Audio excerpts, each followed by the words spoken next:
dive into it. Will you guys just kind of give us a brief intro, who you are and what you do?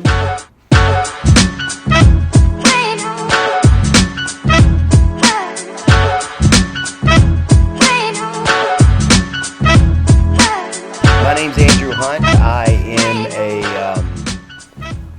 I love real estate. It's my number one passion.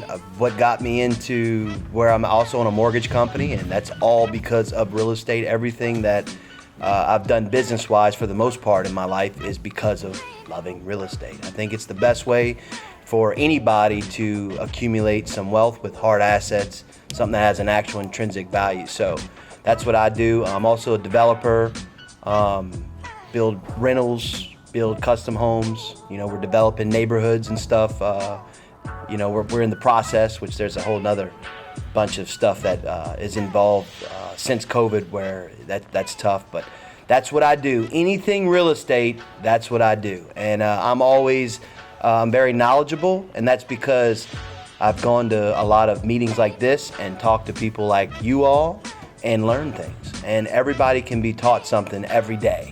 And I'm planning on learning some from these great gentlemen right here, and I know that I will. So that's what I'm about. Thank you. Andrew Hunt. My name's Christian Sullivan. I'm much like Andy. I've been doing this since 1991. I started off in the mortgage industry. I was a wholesale rep for a bank in California, and then I met my future partner, my partner now. He was working for a mortgage broker. They broke off, started their own company. I then went to work with them, and I worked solely in the mortgage field as a loan officer till 2002, from 1991 to 2002. Then I became a real estate appraiser, and I appraised, I owned my own appraisal management company and was a real estate appraiser for about 10 years doing that. But in the meantime, I also started developing properties, rehabbing properties and building properties. Right now, I build properties, I sell properties, I manage properties. Like Andy, anything and everything to do with real estate, I do. It's the type of industry where someone that doesn't have any money can leverage a small amount of money and turn it into a large amount of money, and also build a future for yourself of passive income. I'm a big fan of real estate. I think it is the number one vehicle to pull someone out of poverty into a middle upper class life that you can pass on to your children. And anything and everything about real estate is what I'm about. Awesome. Have to go last, right? Yeah, there you go. First shall be last. My name's Uche Okpalobi. I've done real estate since before Katrina. Started off in real estate, renovating houses. Was already doing the business, and after that, kind of went into flipping houses with friends of mine, people that wanted to come in, and then went into commercial. Came out of commercial, and then I kind of wanted to get away from flipping, so I wanted to go into real estate investing, where for me it was. The problem with flipping with somebody is I'm flipping with Christian, and Christian's like, no, I want this color, oh, I want this, and the person that's actually flipping with you is not doing any of the work, doesn't have any of the knowledge. So I got educated on real estate investing and basically getting money for a percentage. I've dealt with hard money lenders, private lenders, banks, and I use them all. At this point, I'm building new construction here in Arabi with the Builder Bundle program. Started out, I wasn't in the program when it started, but I'm there now. Being in St. Bernard Parish, also bought 5 acres doing 23 fourplexes. But in this business for me is being able to have all of them.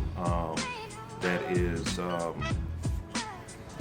new construction, rebuilding, rentals, all of it going together. That's able to hold it together at this point. So that's my story. Fantastic. And I'm going to touch on a couple of things you just said there, but just at a high level. I think what I'd like to do, I know we have some people in the room that want to do new construction. I'd like to pull some actionable, very tactical level stuff from you guys. But I also want to zoom out because I think y'all have a ton of experience and a ton of knowledge that I think would be applicable to anybody in the room, even if they have no desire to ever build. So let's start very tactical and zoomed in. And Uche, you touched on a couple of things there. So my first two questions are, how are you financing your deals, the new construction things that you're doing? And then two, where are you finding these deals? And that's open for any of the three of you guys. Well, I don't know how the financial guys are gonna feel about this, but look, I have to be creative when I have to be creative. So I went from using my own money to fund these projects to I deal with a hard money lender, which is just, they charge you a percentage, they get things done quick. They don't make you pay the company that I deal with doesn't make you pay any mortgage payments while the project's going on. They want it done within 9 to 12 months. They're doing extensions and everything like that. But then when I'm actually finished with them, then I have a bank that just comes in and refis the entire project. If you don't have a lot of cash sitting, it makes it a lot easier for payments that you don't have to come up with, because the main part that you learn the hard way is you can have the best product, you can have the greatest house, but if you're not in control of your holding costs, it will kill you. And so I use the hard money lender, so I don't have to front the holding costs. They front the holding costs. When I'm done, then I get the bank to come in, and then they refi the whole project, write them a check, write me a check, and now it's on a note. So at this time right now, that's what works for me, because I'm trying to keep my cash at this point. So Yeah, that's fine. For me, let's talk about one that we closed, is closing, maybe tomorrow, today, whatever. So a friend of mine built a house. I got the financing done through one of my partners. I have a partner that owns a mortgage company, plus he does hard money or construction type money loans. It behooves everybody in here to talk to a bank. If you own your own home, always have an active home equity line of credit available to you on your own home. That's going to be the cheapest funds, emergency funds that you can get. A home equity line of credit on your own house is probably going to be at prime plus 2. Right now, 8.5, right, prime? So that's 10.5%. If you've got equity in your home, you can probably look at maybe $100,000. That's the cheapest probably money you can get to finance a deal that goes over, or to do a small renovation, or if you see a piece of property that you really like, that you think's a deal, you can tap into your home equity line of credit up to $50,000, $60,000, $100,000. I'm not saying everybody should go leverage everything they have, because that's a bad problem too. Temperance is the key in real estate investing, in my opinion. Try not to overextend yourself, but know when to overextend yourself. I know I just contradicted myself, but sometimes you're gonna see a deal where you're like, this is a deal, this person is drowning, you can see him drowning, you've got a life preserver, you can save him. It may overextend you, but you're gonna get $40,000 to $60,000 out of this deal. You know it, you feel it, you've done your homework. When you're making a play like that, it's nice to have some money that you can tap into immediately. So if you own a home and you don't have a home equity line of credit, I highly suggest going out there and getting one. It's gonna be for like $100K, it's gonna cost you what, about $6K in fees? It just really depends on, that's not really our wheelhouse. We can do them, but it's typically for the ones that the banks don't want to do. So if everybody, because HELOCs aren't in our wheelhouse, we do the vanilla type stuff, Those are conventional USDA.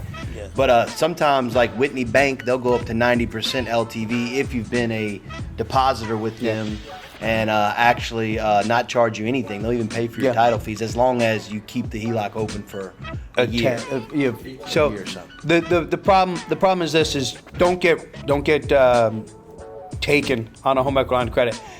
Set up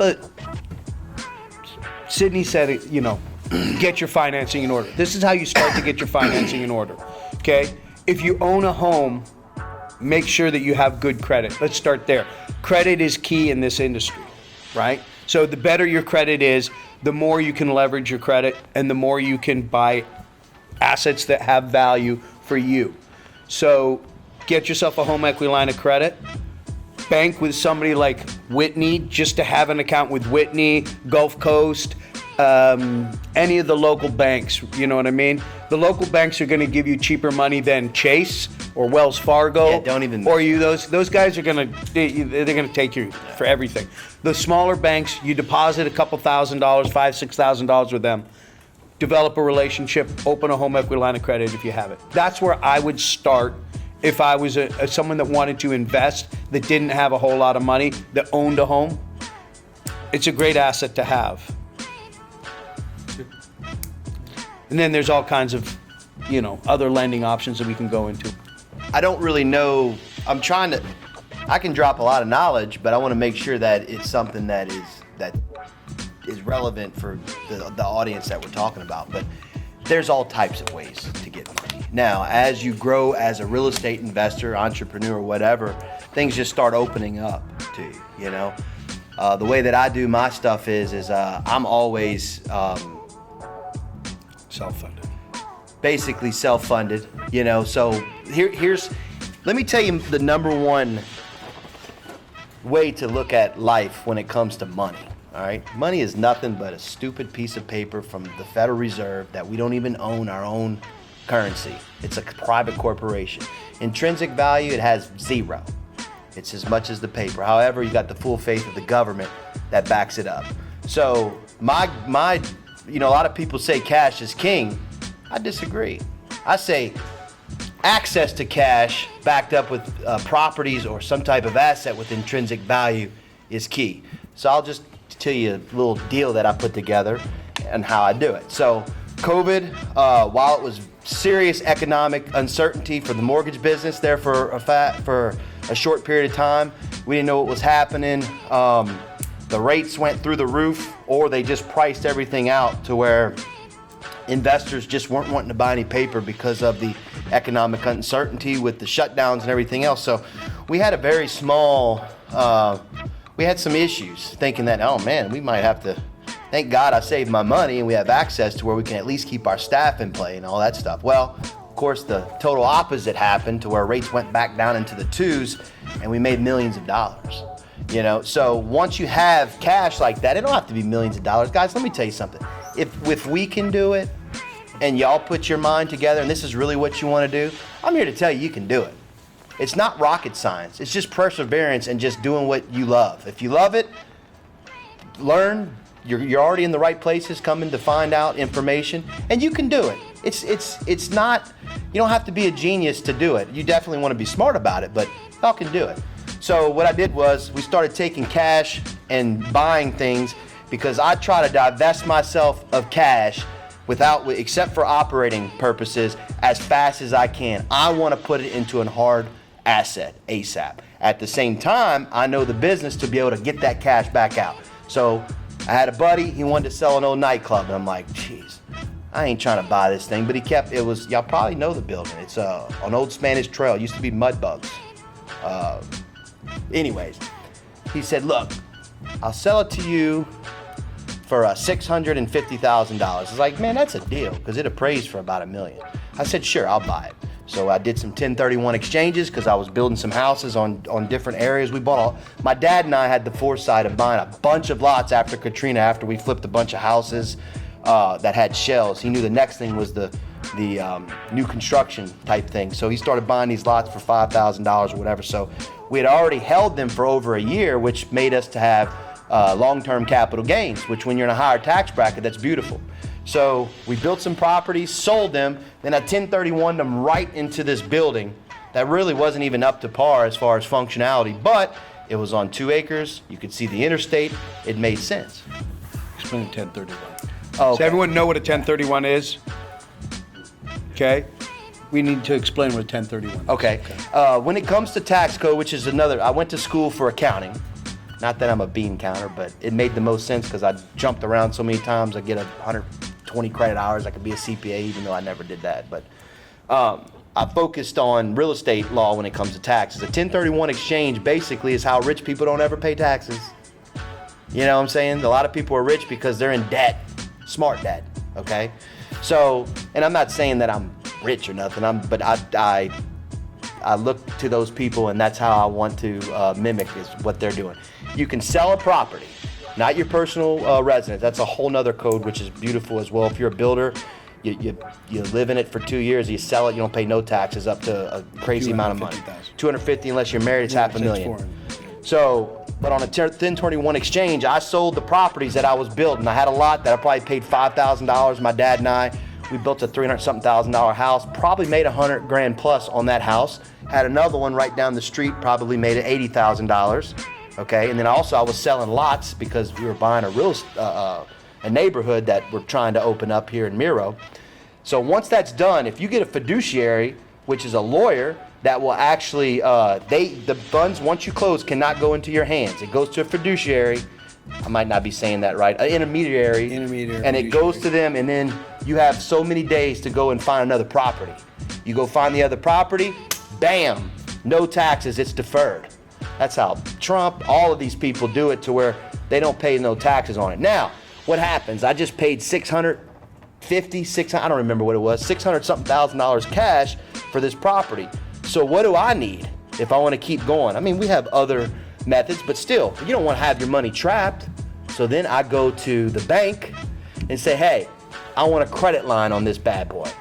Well, how about we just give you a term loan? I didn't say that. I want a credit line. Why? Because I only want to pay interest when I need the money. And if I don't, I'm not paying nothing except for the insurances and all that. So I got the credit line. It appraised for much more. So they actually gave me a $500,000 credit line, actually $490,000. So when you look at it, I had about 100 and some change trapped. I think I paid $600, guys. I want to say it was $600. So I had like $110,000 of my money trapped. Trapped means that unless I figure out a creative way, I don't get it back. So then once we had that set up, I said, all right, let's put this up for lease because I don't want to sell it. And then somebody came in, this guy, he said, you know what, I don't want to lease it, I want to buy it. I'm like, man, I ain't trying to sell it. He goes, well, would you sell it to me on terms? I'm like, well, make an offer. My realtor, it went all through my realtor.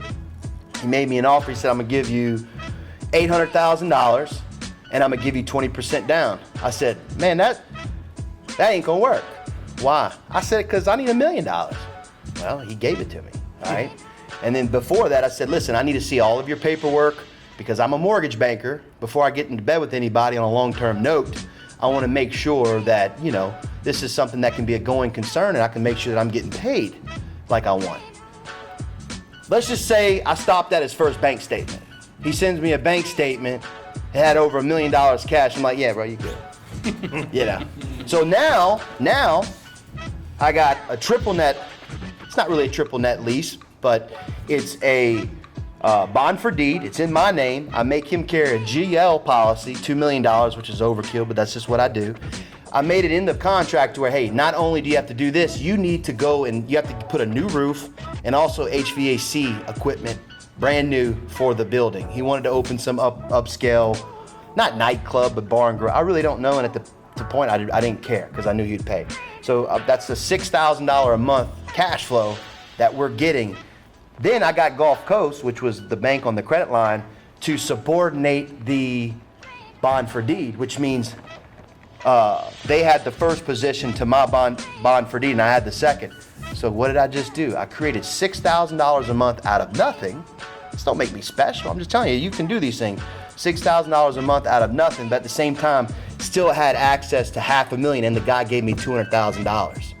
So I'm actually net positive when it comes to cash. Plus I'm getting 72 grand. Right, and I put a 5-year prepay because I don't want to get paid off fast. You know what I'm saying? To where if he pays me off, he's got to pay me an extra 20%. Sorry, that was long-winded. I don't know. No, you're good. I go into tangents when we talk about deals. So No, the stories are good. Yeah. I like the different uses of different. That's a good example though, and all of them were of the different kind of more creative types of finance, and that it doesn't have to be going to a bank and saying, hey, I want to build this house. Here's 20% down. Right? There's different things out there. Staying on the tactical side. How do, and especially at scale, both two of y'all have talked about developments. How do you keep subs accountable, especially as you scale and build more than just one house at a time? How do you keep your subcontractors accountable and hold their feet to the fire? Well, one of the things when you're a new builder, finding correct subcontractors is it's imperative. You want to make sure that I work with the same group of guys over and over and over and over again. Some of them are not the cheapest. Michael testify. I have a woodworking guy. He's my electrical and finish carpenter. He's pricey. Everybody goes, you pay him too much. I do. I pay him too much because the stuff that he creates for me separates my product from other people. You can do things a number of different ways in the new build. You can do it cheap and sell for cheap. You can do it expensive and try to sell for expensive. You can do it mid-range and try to make it look expensive, etc. I'm sure, how many people watch all of the HGTV, Home Garden, all that stuff here? Anybody? Okay, there you go. Anybody get the Pottery Barn catalogs? Okay, if you're in real estate and you're not getting the Pottery Barn catalogs and Ballard Designs and all of these catalogs to your house, you're missing the boat. This is free information, free design information that you don't have to pay for.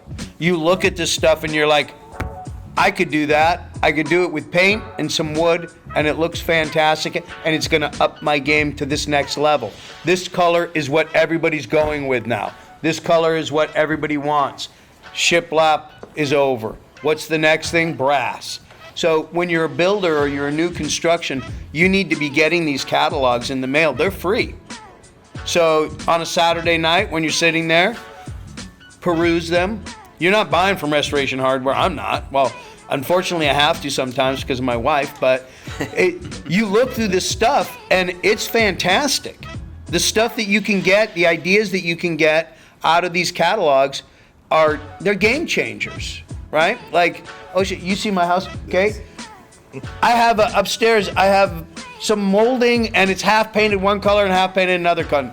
Didn't cost, but 10 pieces of molding, which was $250, but it's a very rich look, right?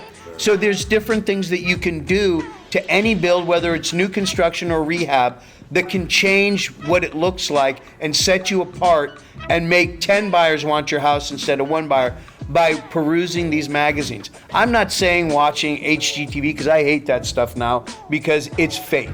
It is as fake as the day is long. Everything is there's a problem. Oh my God, this and that. But you can get some good design ideas. So let me reel you back. How do you keep those subs accountable to do the work that people are going to buy? Well, you keep them accountable by staying on the job every single day. If you're not visiting your job every single day, then you're doing yourself a disservice. If you're not there at the beginning of the day, the middle of the day, and the end of the day, I'm gonna use bad words, shit's gonna go wrong. It's just gonna go wrong because you're like, we talked about it, I drew lines on the wall, I drew you a map, and it doesn't look anything like we talked about. And now you've used 25 pieces of molding that cost me $370. So one of the reasons being that A, know what you're doing, take some classes, do YouTube. How do you keep a club's YouTube? If you're gonna do something that you don't know about it, watch 3 or 4 videos on YouTube. How to install an AC unit, how to install windows, how to do correct roofing. Go up on the roof, look at the roof. Look at the windows. Make sure they're using more than 4 pieces of tape. Right? So I told you guys about fortified roofing. I learned fortified roofing online on YouTube. And then I watched another video. Then I watched another video. All of this information, YouTube may be the best thing I've ever seen in my entire life. I love it. Based off the fact that you can learn anything. Right. You want to learn how to hang a window? Go on YouTube. Right. You want to learn how to make proper cuts for miters? Go on YouTube. So go on YouTube. You're talking the best carpenters in the world. You go on YouTube and you look at how they're cutting it, go see your guys cut it. If your carpenter isn't anywhere near what you're seeing on YouTube, find a new carpenter. Plus, one of the things how I keep my guys accountable is I did all my work for 4 years, 5 years. We did like 9 houses. I did everything, plumbing, carpenter, roofing, everything, hung the cabinets myself, right? So I have a decent idea of how it's done. And then I worked with some real professionals for a number of years. And then you're like, that's not how it's done. So really watch a lot of YouTube, try to do it yourself a couple of times, practice, get some tools. That's how you keep them accountable, because a guy will tell you, oh no, this is how it's done. No, it's not done that way. That's definitely not how it's done, right? You go up in the attic and you see your air conditioning guy. He's got one strap and the duct goes like this. Okay, that's not how it's done. It's a soft run and it's a soft down. So you got to know this stuff. If you have any questions about how it's supposed to be done, walk through a Chris Hotard house. I'm surprised. When I'm glad he wasn't here, because I'm going to just regale you. Chris Hotard is a professional. His properties are excellent. They come out great. They are clean. He uses the right guys. Go look at houses, and when you look at a house and you think that it's done right, take notes. Walk through houses that you like and take the notes and see why your stuff isn't turning out that way. Find out who they use. Call me, I'll tell you. Y'all, any thoughts on subs? If it looks right, it isn't right at the end of the day. If you're looking at something, you know what you're looking at, and it's like something doesn't look right, it's usually not right. There are subs that come on a job like a painter, for instance. A painter that comes on a job with tape, for me, is not the painter. There's just certain things that people do what they do when they've been doing it for so long. They have a certain work ethic that you can just look at it and tell. So, but like Christian said, I'm on the job, I'm doing the work, and I'm really, most of the time I'm like, please leave. Yeah. Like leave. Like and I got to that way because I'm like, I got so tired of correcting guys, like walking in and like, you're not supposed to do that like that. And they're looking back at me like, what are you doing? I'm like, well, move out of the way. So now, especially it being slow, and especially like Christian was saying, it's slow right now. So get educated. Do the work yourself. Start in the closet. Start running trim in the closet. Paint a closet. There you go. Hang a door.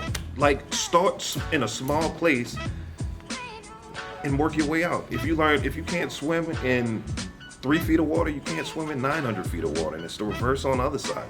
If you can swim in 900 feet, you can swim anywhere. So start in a small area and like conquer that area, and then it just gets bigger. It goes room to room to room to room and everything. And small things end up being big things, especially in a new construction project.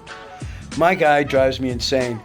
He's the best worker I've ever seen. He's got a pouch with like 6 tools in it, and he does everything. I'm like, you had 6 tools. It's a knife, a screwdriver that's got 5 different things. He's got pliers.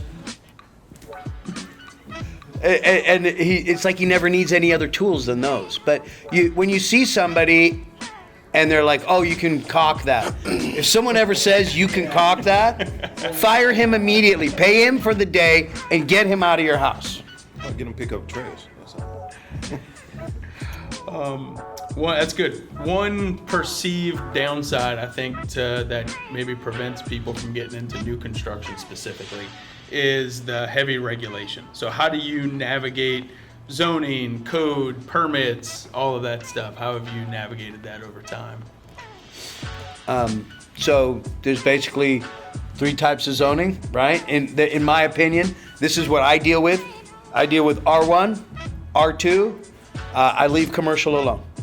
I'm not a commercial guy. I stay in my lane, like Marshawn Lynch said. Staying in my lane, boss. This is my lane. My lane is multifamily. I would love to do apartment complexes, but I can't talk my partner into doing that yet. But you just want to stay in R1, R2. And then if you're building in St. Bernard, they make it really easy. It is as simple as it's gonna ever get to deal with St. Bernard. Now, when you go to Orleans Parish, I kind of... Nah, you might as well hang it up. You might as well, yeah. Good luck. But Jefferson Parish and those parishes, we're dealing with in this particular parish, you're dealing with some really competent people that want to get things done. Orleans Parish, it's like they don't want to build anything. They don't want to permit you, and that's how I wound up in St. Bernard Parish. And I'm like, I'm not spending my money for this anymore. And I came here and First thing I was in the permit office and everything was just like, email me this, permit what, in days? Yeah. And it was like, and you can actually talk to somebody on the phone that gives you good information that helps you. And they're out. courteous. Very Yeah. courteous. And people remind They're nice. you of things. Yeah, they're good people. Shout out to Pam. Pam, Shout out to watching. Pam You're awesome. and Merritt Yeah. and Merritt, Jason yeah, Stofa yeah. and everybody in the office. They're fantastic. You- You know what, Yeah. Christian? We should buy them lunch next week. Yeah, we will. Let's do that. That sounds like a good idea. I'm down for that. How many of you guys have tried new construction? Okay. How many of you guys done renovations? Okay. So you know the process now, right? You put in your plans, your flood elevation, your survey of the property, and your contractor bid, and you get that in there. You put that in there. You know, you call for this permit, that permit, etc. So once you guys know the permitting process, and then at the end, getting your occupancy cert, the final elevation, those things, once you get competent at how the process works, all of the little steps, St. Bernard Parish has your website. It's like checked off for you, boom, boom, boom. You know when you miss something, getting all the inspections done. There's no difference. I'm here to tell you, there's no difference in a new construction than a renovation. I would much rather do a new construction than renovation. Renovations they're the bane for me because nothing's ever straight, nothing's level, and then I get all crazy You're because. coming behind somebody else's garbage. Not always, but It's a great training. And let's step back for 1 second. We're in a spot right now where I wouldn't say start a new construction right now. I'd say travel around, try to find a renovation right now. Try to build a double right now. Try to do something different right now because, in my opinion, new construction is not the time right now. I think you're about 7 or 8 months off for a new construction. So, as a real estate person, you guys should have all of the fires in there.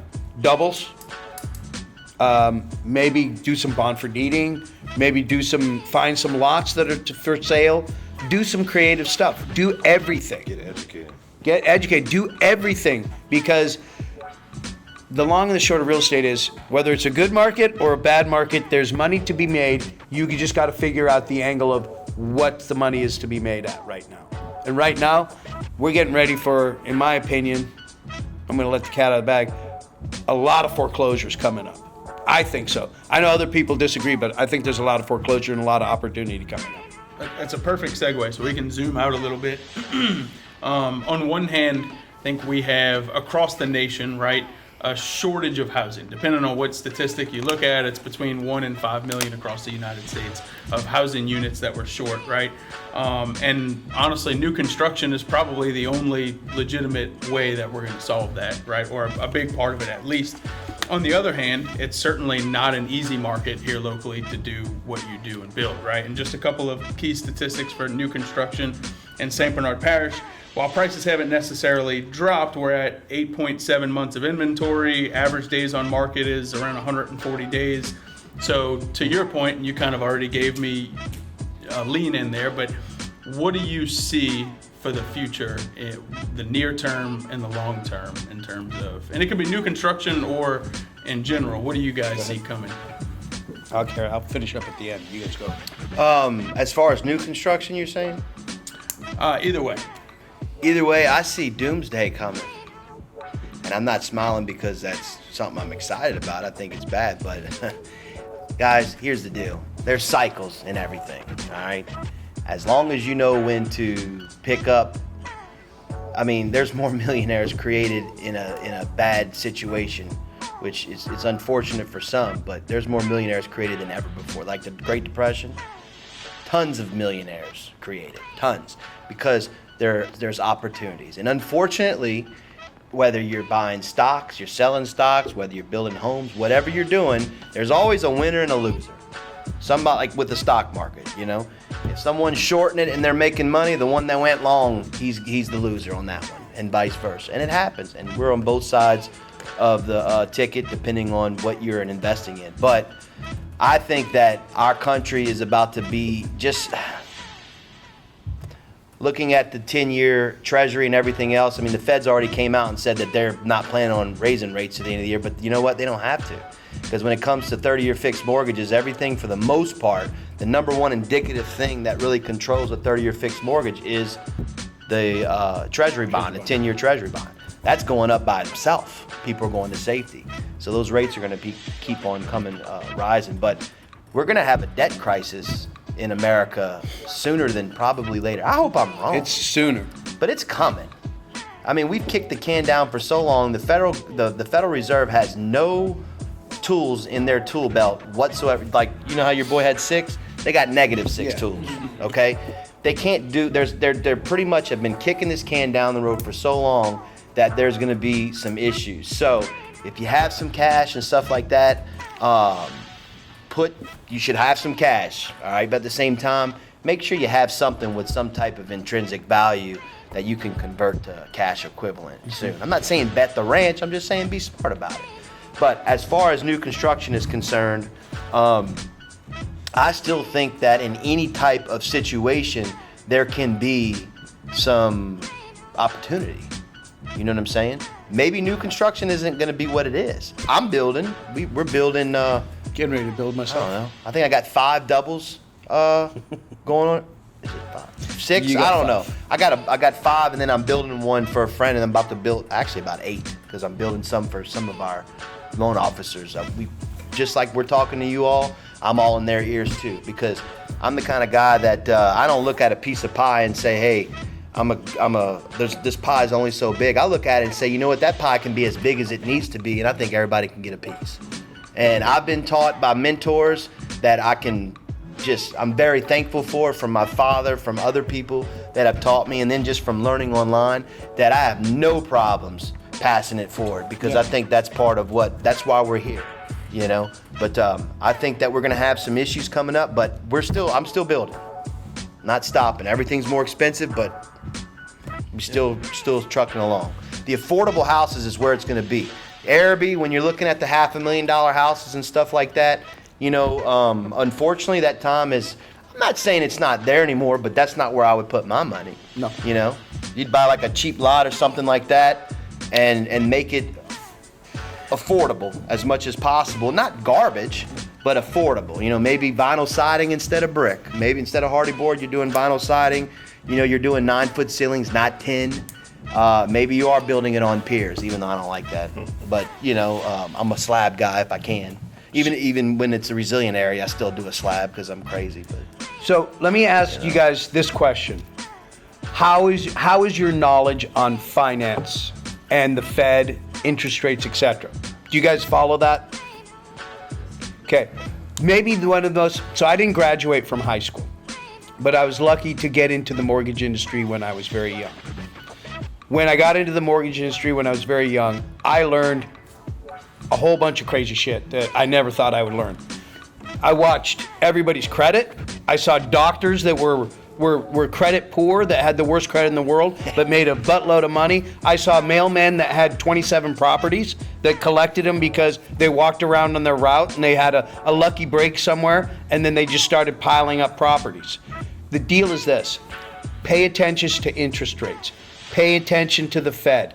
Pay attention to that thing because it's a map. It will spell out what your next moves are.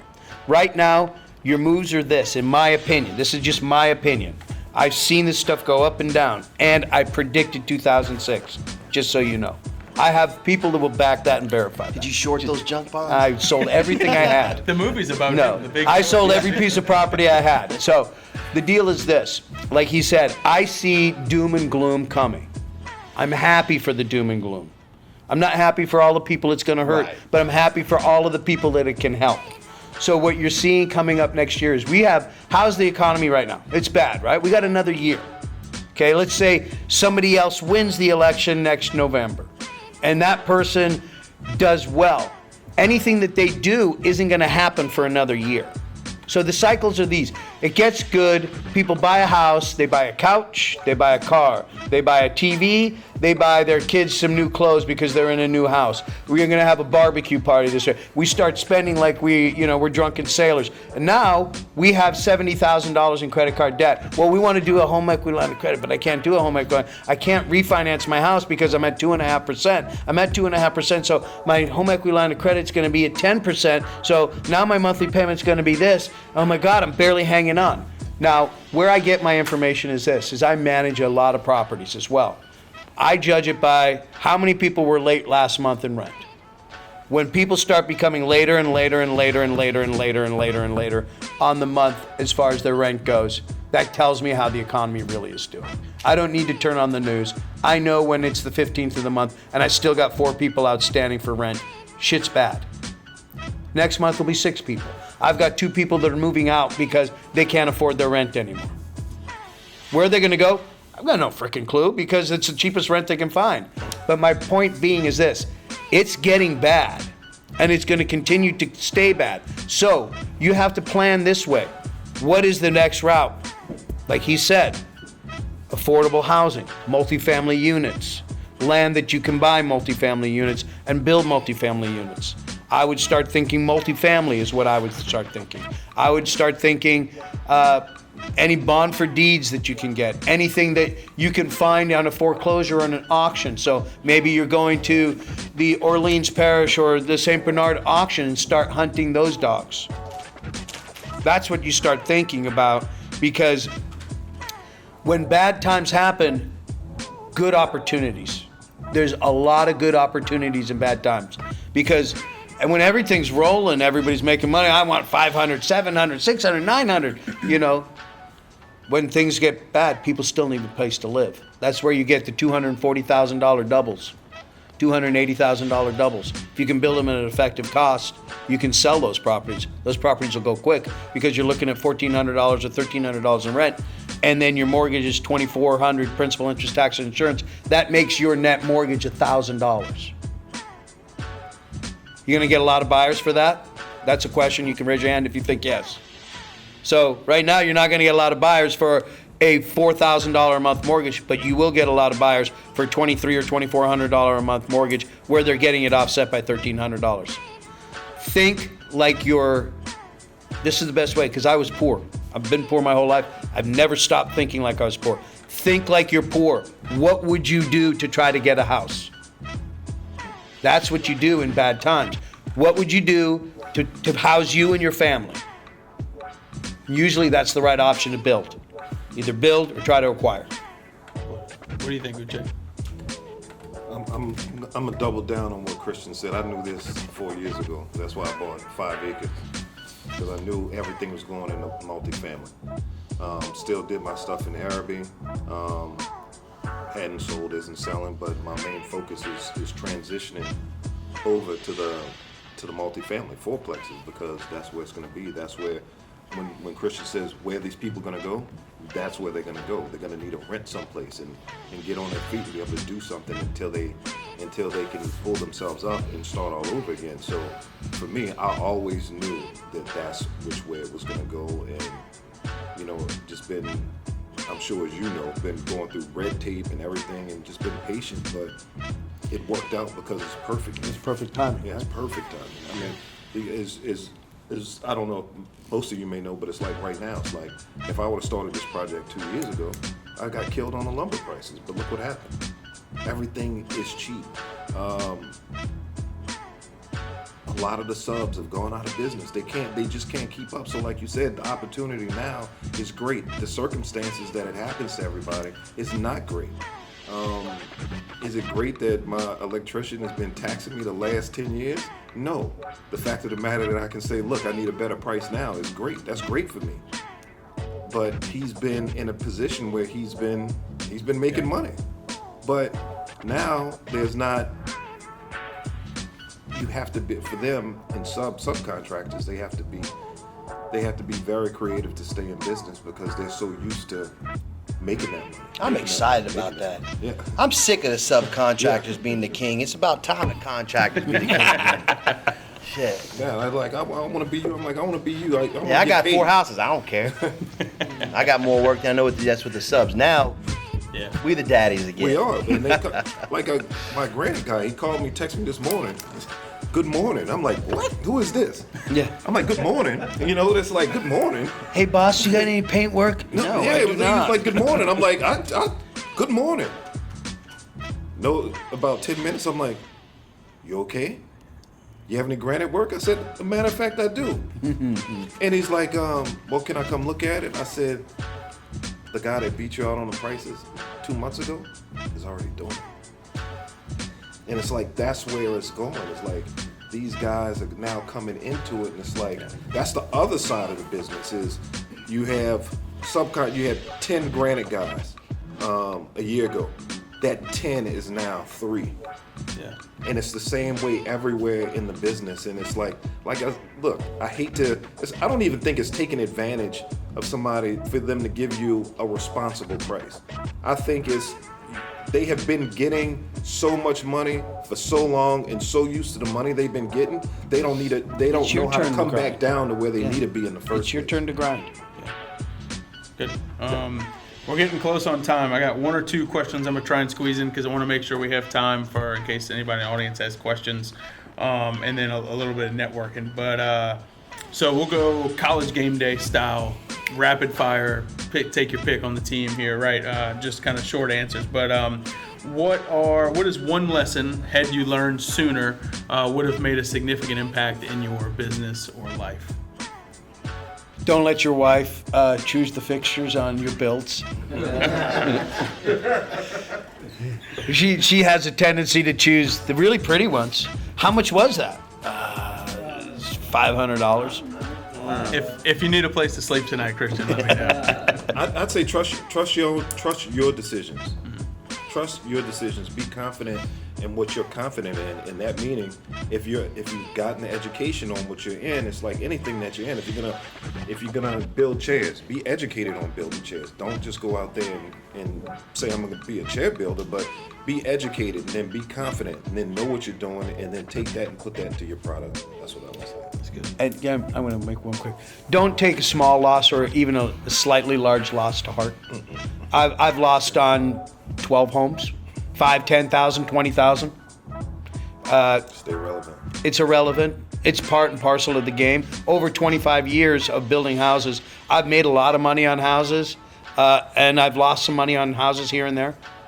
It's part of the game.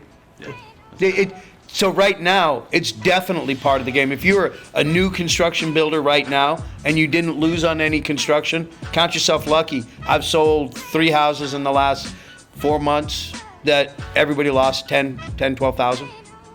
But they're out, and now they have their cash, and now they're ready for this particular junction right now. Move on. Do not, I repeat, I can say it 3 times, do not hold up a transaction for $5,000.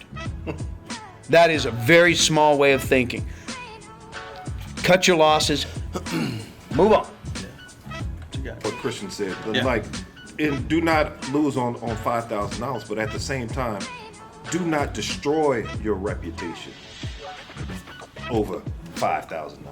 Just don't do it. And I agree. real quick. So. I'm sure there's plenty of mistakes that I've made. I'm just an information junkie. I can't help myself. Like, if I love something, I want to know everything about it, and I learn. I listen to other people, when I was younger, I was sort of an asshole, you know what I'm saying? Like, I knew everything, whatever. And then as you get older, you find out, kid, you really didn't know nothing, So once you come to that realization, then you're able to listen to people because you don't know nothing. I still don't know anything. I'm gonna take the humble approach. There's always somebody that can come and teach me to do better. Growing up, I was a builder my whole life. My dad had me, just like Christian said, you wanna learn trim work, son? See that closet? Go see what you can do, and then I'll come back and give you pointers. I'll probably tear it all out because he's a perfectionist, But I learned. And I used to always fight my dad, because I wanted to show him. Whereas if I'd have just forgot everything I thought I knew and just shut up and listened, I would have gotten from A to B so much faster. But unfortunately, when you're a kid, that's typical, right? But I know now in my older life, I'm fighting the same thing with my kids. That when people have been there and done it, you're better off just be quiet and you just listen and just take notes, because that's going to get you from A to B so much faster.